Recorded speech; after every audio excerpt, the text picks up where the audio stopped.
Hello and welcome. Today we are going to be doing my October native plant garden tour. And I have to admit, the gardens are looking kind of angry right now. We had a ton of drought the last couple of weeks, despite having lots of rain in the earlier part of the summer. Everything is looking pretty dry, so please be lenient with me. I'm going to show it to you anyway. It's the good, bad, and the ugly in these videos.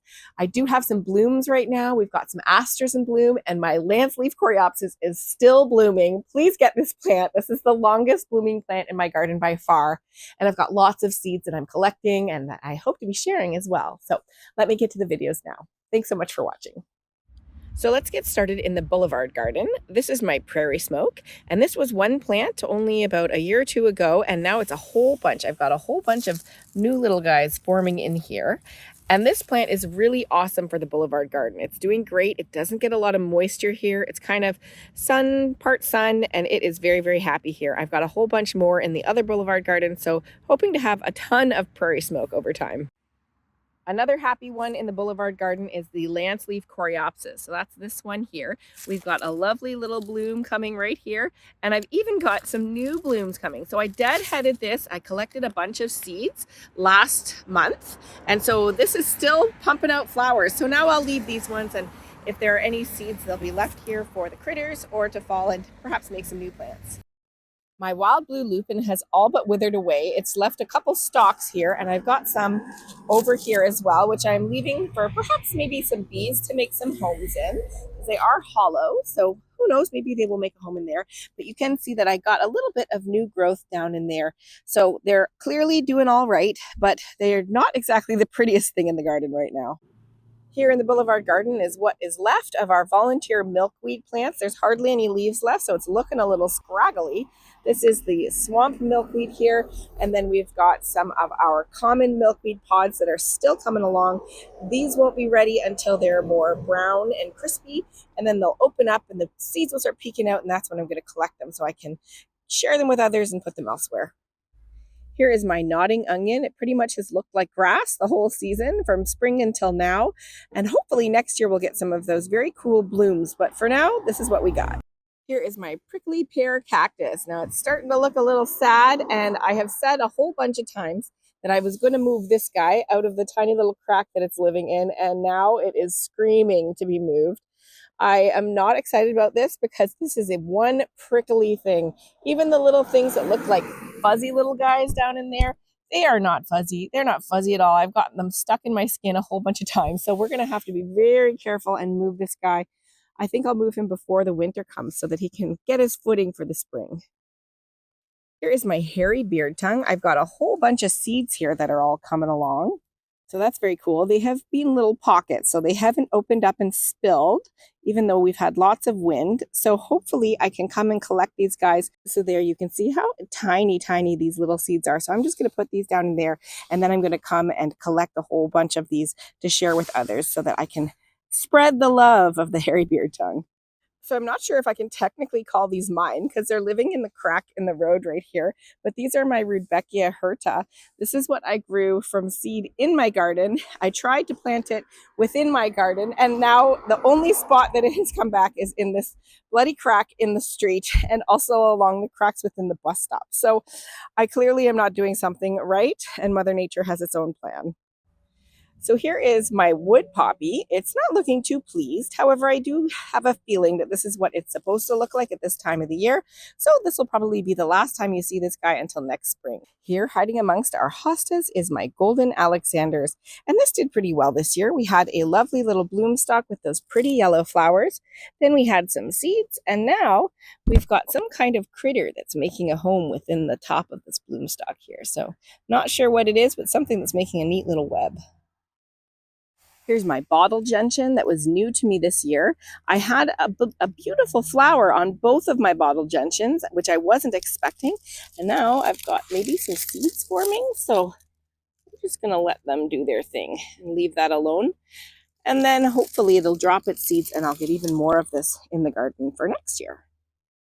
Here is my wild basil. We had some flowers, just a little bit, and looks like we're making some seeds right now, which is awesome. I'm hoping that this will spread out over time in our kind of part shade garden. And then we've got this fuzzy little volunteer to the left. If you know what that is, please do let me know. I thought it could be Rebecca Herta, but I'm not sure if that's actually what I've got. Over beside my wild basil, I've got my Foxglove Beardtongue. I have a tall stalk right here, but I didn't see any flowers yet this year. So hopefully next year we'll get some. It might be a little tricky to see with the sun coming in and the leaves all around, but this is my little blue stem plant. And I do think this is probably my favorite time for this plant when it starts to go rosy in color. I love the kind of aquamarine leaves that it has throughout the year, but then right now it turns almost this pinky color, which I think is just so pretty. It does flop over a little bit, so hopefully in time it'll maybe stand up a little more straight. I've got one here and one over here as well. These crispy bits over here, all here and over here, are my sneezeweed. This guy's about maybe 2.5, 3 feet tall. I've got a bunch of seeds developing, and there are a ton of little webs that are going on in here as well. So not sure who's making a home in here, if it's the same guys as the Golden Alexanders. For the seed heads that don't have any webs on them, I'm going to collect those so that I can fall sow them, winter sow them, and share them with friends. So here is my patch of wild black raspberry. I planted about 8 or so plants about a year or so ago, and it's doing awesome. I have a ton of new growth. I had a bunch of berries this year, so I'm expecting even more next year. Here's my New England Aster, and this had so many beautiful purple blooms on it. The pollinators just loved it, and now everything is going to seed. It's not quite gone to seed. You can see the little puffs are starting. Oh my gosh, they get so adorable, just like the other asters, but these guys are not quite there yet. I am a little concerned though, because I am seeing this, I don't know, maybe powdery mildew that's forming. I'm just going to let it do its thing, but if you think that there's something that I should do to amend this, then do let me know. But powdery mildew, if that's what it is, it's usually not too harmful to the plant.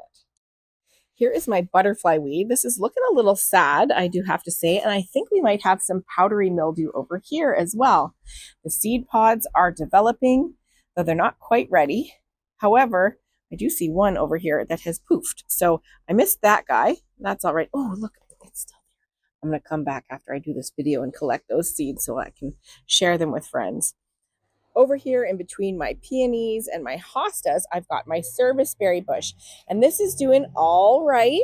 I have 4 serviceberries on my property, and none of them want to live, but this one hasn't said goodbye yet. So I do hope that after the winter, it'll come back and we'll maybe even get a berry or 2 next year. Here's my 90% native shade garden. I'm going to go in and give you details about all the plants now. Here's my wild ginger. This is one tiny little plant of 3 that I have in the garden, and I'm really hoping that this spreads out nicely. It's supposed to build a little mat, and I think that's going to look awesome in the shade garden. Here's my great blue lobelia in the shade garden, and this plant is only about 2 to 3 feet tall compared to about 5 feet tall in the sunny spot. So it's still doing great, still had lots of flowers this year, but we definitely see a difference depending on the sun and water conditions. It's a little drier in this spot as well. Here is my not so pleased lady fern. It's been a bit of a dry spell, so it is a little bit angry. You can tell by all of the kind of crispy leaves that we've got going on over here. I'm hoping that as it goes to rest over the winter, it comes back nice and lush. In the back, we've got our choke cherry bushes, 1 and 2. One is a little bit shorter right now. I feel like it was taller before. Maybe something nibbled it. I'm not quite sure. Either way, this will get much, much bigger, up to like 20 feet or so. So I will be pruning it as I go so it fills in nicely, but not to overwhelm the garden either. Here's my large-leafed aster, and it is going to seed, although I do have a few flowers going on over here.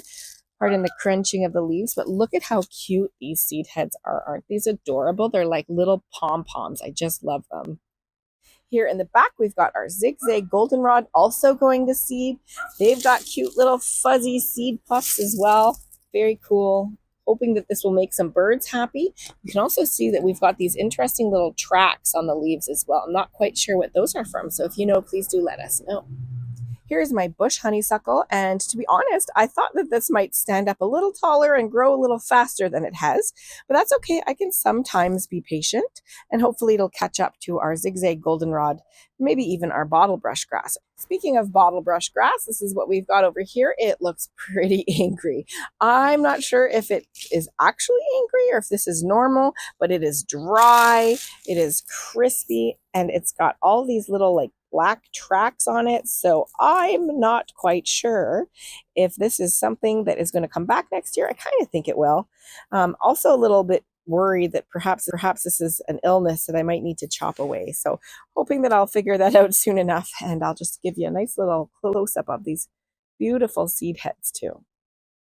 Down all along the base here of the shade garden, we've got our Woodland Strawberry, and you can see that it is making itself a happy home over where it's a little bit more moist, other than where it's kind of more dry over here. So you can see it's a little more sparse. So we're just going to let it do its thing, and hopefully it'll just spread out nicely and even come into the grass a bit as well. I'm perfectly fine with that. Here, getting a little bit smothered by my peony stalks that are falling over, I've got my Christmas fern. So this is looking really great considering how the lady fern is looking, even though it's been just as dry over here. So this is an interesting comparison to what shade plants can tolerate more dry conditions than others, especially with the ferns. Here is my Canada anemone experiment. So I had moved my Canada anemone from the front here, which it didn't seem to care that I moved it because it came back anyway, and I put it at the back. The ones at the back did not do so well this year, and then in the middle here is the new ones that I grew from seeds. So I'm going to try again to move the ones from the front to more maybe the middle, and maybe that will be where it's happily going to set its home. Here, standing up nice and tall at the back, is my Solomon seal. I love this plant in the shade garden. It does so well, it looks so great, and it really can tolerate drought despite being such a big, tall plant. This plant really, look, this is the only complaint that it has. It has 2 or 3 leaves here that are saying, please, more water, but other than that, it's looking pretty awesome. The things I find when I do these garden tours, look at how sad and embarrassing this marginal fern is. Oh my God. This is the plant that I kept on saying, it does so great despite drought. No, it is definitely not pleased right now. I'm hoping that after the winter this comes back, but it is not looking too good. Another plant that's not looking too pleased is my heartleaf foamflower. Though I do have lots of new little leaves growing in there, it's still not looking too happy with the dry conditions. However, I do have to say I've got these interesting little things. I've got these fuzzy little white things on the plant. There's one, there's another, there's a curly one right there, and then here's another one over here. So curious, I'm not quite sure what those are.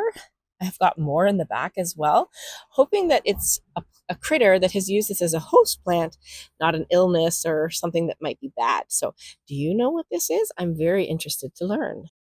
Over here is my wee little red bud. I have 2 red buds on the property, and they're both growing great. This one's growing a little slower. It's probably a little drier in this garden than in the back, but again, it has these pretty little leaves, and it has very cool pink flowers that grow along the stem, which I haven't seen yet, but it is quite young. So maybe I'll get some in the springtime, hoping to share that with you next year. Here's my volunteer daisy fleabane that just popped up in a little tiny spot on my driveway. I had a ton of pretty little white flowers. There's even one left over here. And we've got a bunch of seeds that have all kind of dispersed. So you're welcome, neighbors. I got this as a volunteer, and now they can too. Here's my swamp milkweed. I had so many seed pods, and I've collected so many seeds. I'm very excited to be sharing these with friends. I've even got 1 seed pod left here. This guy's not quite ready.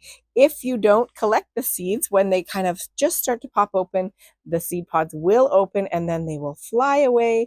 So there's a couple left there from one that had opened that I didn't quite catch. So I'll come and snag those after the video as well. Over here in my tomato cage is my pale purple coneflower. Now this guy flopped right over last year, and I gave him this cage and he's standing up great. So that definitely worked. And here's the very cool little spiky seed head, which I'm going to leave here for the birds, and hopefully we'll have them come and visit over the winter. Over here is my kind of sad looking Paw Paw tree. This is only about a foot tall right now. I planted this kind of late summer, but I am hoping that I planted it with lots of time for it to kind of get its footing and hopefully last through the winter as well. Here's my obedient plant. You can see that it's kind of flopping over a bit, but we've had a bit of a dry spell and also a bunch of wind. So this is looking pretty good considering, though I am seeing that it is time to harvest these seeds. Everything is looking dry and crispy, and it is telling me that it's ready. So I did a little video on harvesting obedient plant seeds, and I'll put a link to that in the card up here. But ultimately, if they're standing up tall, they will kind of stay put in the seed pods. But if they tip over like this, then they're going to spill out. So I like to collect the seeds so that I don't have too many volunteers in the garden. Here is another one of my sneeze weeds. Now this guy is a little floppy, so I'm going to give him a tomato cage next year. But I've got a ton of seeds here that are all developing nicely. And this is clearly much happier than the crispy thing in the front yard. And here is my second red bud tree. This is probably about 3.5 feet tall right now, and it is growing so fast. I'm so pleased. Again, I'm really hoping that these will look lovely over the years. And right now they're just wee things, but they will look like a nice specimen in the garden over time. Here is my sad, sad, sad paper birch tree. Last year it looked pretty similar, pretty sad again, but I do see we might have a little bit of life. I do see we've got a bunch of buds on the lower limbs, so who knows? Let's hope that it comes back again. Ultimately, I would like this to be a big, huge tree and not just this little stick in my garden. Oh, this is a sad part of the garden, but this is my American bellflower. See how tall this guy is? It's like, I don't know, 6 feet tall or so. Everything has gone really, really dry and crispy. It looks kind of raggedy. And then I just noticed that the little seed pods here actually have tiny little holes. I tried to find the seeds and I did not find any. So I am wondering if they have fallen out or if birds have eaten all of them. I'm not sure. But I do want some insight into what to do now. I think because this is a biennial that I can probably cut this down and add this to my pollinator pile. And maybe if I can find some seeds, maybe winter sow those so that I can have some more of this in the future. Over here is my morning star sedge, and it is looking great. Lots of green foliage here. My seed heads were gobbled up by something, so they're all gone, but it is looking quite nice. And I think I might actually move this in the future because it isn't too big. It's only about maybe 2.5 feet tall right now, so not exactly a back of the garden type plant. Here's my Virginia mountain mint. I've got some flowers that have come and gone and passed. So we got seed heads that are developing. They look kind of cool. Lots of little holes in there where the tiny little seeds will be sitting. This plant has kind of flopped over, and I did have one of my lovely viewers suggest that maybe it needs to be in a sunnier spot so that it doesn't flop over and it stands up nice and tall. So I might have to put some in a sunny spot and compare. Here's my wild columbine. Now the leaves are looking green still, though they are turning a bit, and I do see some powdery mildew that is forming, which is clearly all over my non-native phlox here as well. And then all these little seed heads are all kind of standing up tall. And now that the sedum is all coming in, it doesn't look quite as raggedy as it did before. So I'm just going to leave them, and maybe the birds will snack away through the winter. Gosh, I'm showing you some embarrassing things this time. This is my spotted bee balm. This guy could have used a tomato cage last year as well, but I did get lots of very cool blooms, though they did lean over a bit. Now I've got all these seed heads forming, and they are all holding tons of tiny little seeds. So I'm going to come and collect some of these, because if I don't, they're all going to fall into my grass and then they'll get mowed. But I want this to turn into more bee balm, so I'm going to definitely do a little bit of a collection over here. And then you can see that I've got a bunch of new growth down here as well. So, I mean, it clearly wasn't the perfect spot for it, but it's still growing. To the right, I've got my wild blue phlox. I'm not quite sure this is the right spot for this one as well. This is clearly an experiment, though I do see lots of green, so I might do a little move before the snow comes and transplant.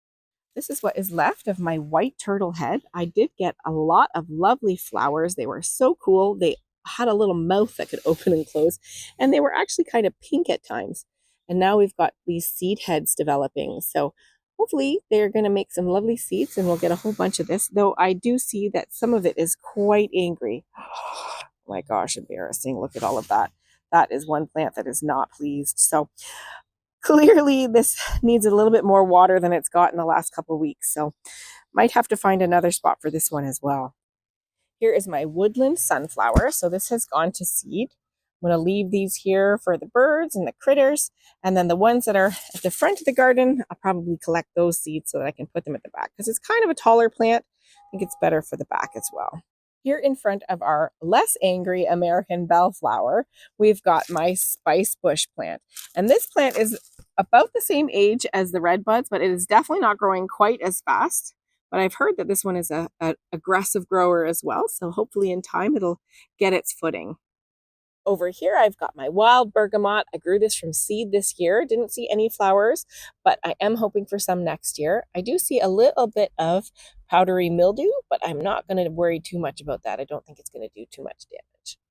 Here are my 5-foot tall kind of intertwining of my Canada goldenrod, which is what this guy is over here, and my great blue lobelia. So had lots of lovely yellow and purple blooms all at the same time. This was quite a nice little combination.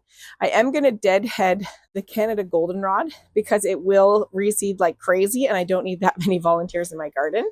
And then this one too, we've got lots of seeds in here and they're quite tiny. So let's see if I can show you. See those tiny little dots? Those are the seeds of the great blue lobelia. So I will be collecting some of those as well. And I'm also just going to drop some in there. And if we get some more over here, then bonus. Here is my Panicled Aster, I think that's what this is called. This is a volunteer that just appeared. I let it do its thing and look at all the beautiful flowers that I have. You know, that's why I think it's so good to just let the volunteers come and let them go to bloom. And then if they're problematic, then you can take them right out. But otherwise, look, I have all these beautiful flowers to support the pollinators right now at a time when they really need it.